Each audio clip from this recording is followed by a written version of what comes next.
你们知道2025年中国最畅销的是什么车吗？如果不翻销量榜，光凭直觉来猜，很多人第一反应可能还是50宏光 mini EB， 或者干脆直接爆出特斯拉 Model Y。毕竟一个是国民代步车的代名词，一个是新能源时代的符号级车型。但当你真的把时间拨回到2025年底，重新翻开去年的中国汽车销量榜，会发现一个特别有意思也特别耐琢磨的变化。2025年中国销量第一的车型是吉利星越，全年累计销量约465775辆。排在第二名的是50宏光 mini EB， 全年累计销量约435599辆。而第三名则是绕不开的新能源标杆特斯拉 Model Y， 全年销量约425337辆。3台车销量差距其实并不算夸张，冠军和亚军之间也就3万多辆，说不上什么断层领先。但如果你把这3台车真正放到一起，从人群结构、使用场景、消费心理一路拆开来看，就会发现这张榜单背后其实是3种完全不同的造车逻辑，3种截然不同的用户选择，甚至是3种生活方式在同一年里的集中呈现。先从50说起，50宏光 mini EB 在中国车市的地位早就不只是卖得好这么简单了，它更像是一个时代符号，低价格、低门槛、极强的可获得性，让无数原本没车可选的家庭第一次真正把汽车带进了生活。对于很多人来说，它不是升级消费，而是第一次消费。在很多县城、乡镇、小城市，甚至是1线城市的老小区里， mini EB 的存在感极强。接孩子、买菜、上下班、摆摊、代步，它承担的角色非常明确，就是一个高频、低成本、随用随走的生活工具。你很少听到有人讨论它的操控、配置或者科技感，因为对它的用户来说，那些并不重要。正因为这样，50宏光 mini EB 的销量基础极其稳固，而且非常下沉。它不是靠某1-2次营销爆点冲起来的，而是靠无数个具体、琐碎、真实的生活场景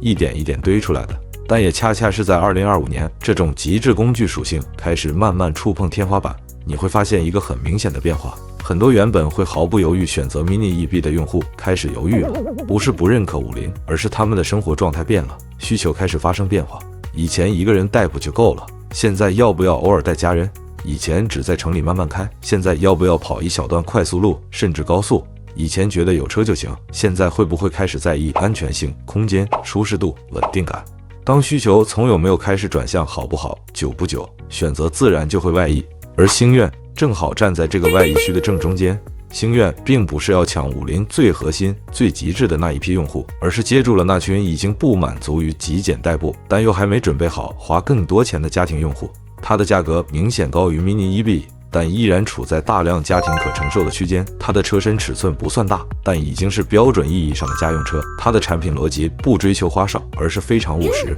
从配置层面看，星愿的思路非常清晰。它首先解决的是车是不是一台完整的车。在结构上，它已经完全是家用车级别的车身安全标准，基础的被动安全配置和车身稳定系统是标配，不再是将就能开的状态。座舱内有中控大屏，车机逻辑简单直接，导航、音乐、蓝牙、手机互联，这些日常高频功能都能顺手使用，不需要学习成本。方向盘、座椅、踏板的调教也明显是奔着长期驾驶去的，而不是短时间代步。动力和续航上，星愿没有追求极限参数。它并不是要用一组数字去刺激你，而是让你在每天通勤、接送孩子、周末出行的时候心里有数，不焦虑，起步不窜，提速不肉，高价高速不会让人紧张。这种稳定感是很多微型电动车给不了的。空间上，它也完成了一个非常关键的跨越，前后排都已经是家庭尺度，不是只能坐人，而是坐得相对从容。一家3口是常态，临时多坐一个人也不会太局促。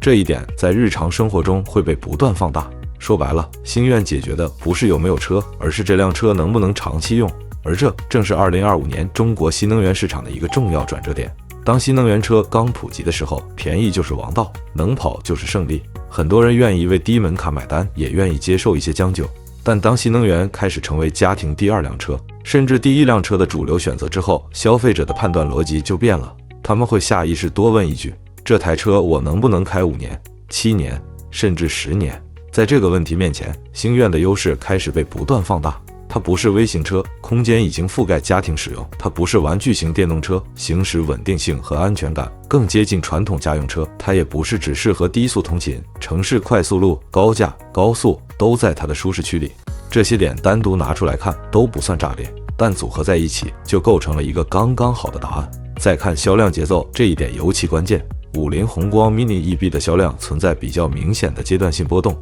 某些月份会特别高，某些月份会回落，这和地区需求、促销节奏、补贴变化都有关系。而星愿的销量曲线更像是一条缓慢但持续向上的斜线，它不靠单月爆发，而是月月都卖得不错。对全年排名来说，这种稳定性非常致命。星愿超过50，靠的不是哪一个月突然赢很多，而是几乎每个月都比50多一点点。时间一拉长，差距自然就累积出来了。再把目光放到第3名特斯拉 Model Y，Model Y 的用户几乎不会在50和星愿之间纠结，他面对的是完全另一群人，预算更高，对品牌和技术有明确偏好，对性能和智能化有期待的用户。从配置和产品层级来看， Model Y 明显是更高一档的存在。它有更大的车身尺寸，更接近中型 SUV 的空间表现，它的动力性能明显更强，加速体验和高速能力都在另一个维度。它的智能驾驶辅助系统在高速和长途场景下优势明显，加上特斯拉的软件生态和品牌光环，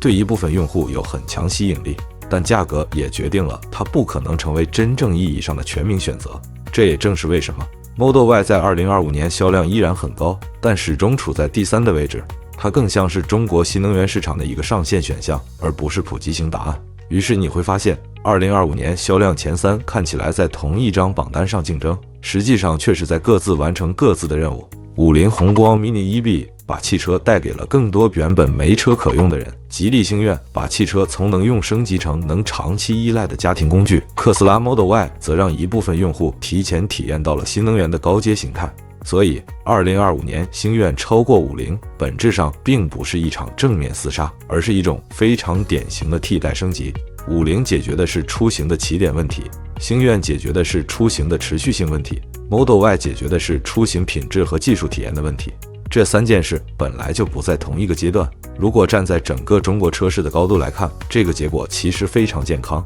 它说明市场没有陷入极端价格战，也没有一味追逐高端，而是在真实需求推动下自然分层、自然流动。最重要的是，这种变化不是靠宣传推动的，而是靠无数家庭在掏钱那一刻用脚投票做出的选择。所以，当你再回头看2025年的销量榜，会发现一个非常清晰的信号：中国消费者正在把长期可用、整体平衡放在一个比极致便宜更靠前的位置。星愿赢在这里，也正是它能在2025年超过50，站上销量第1的真正原因。而50依然值得尊重，因为没有它当初打下的基础，就不会有后来的升级选择。这不是谁打败了谁，而是中国车市确确实实走到了下一个阶段。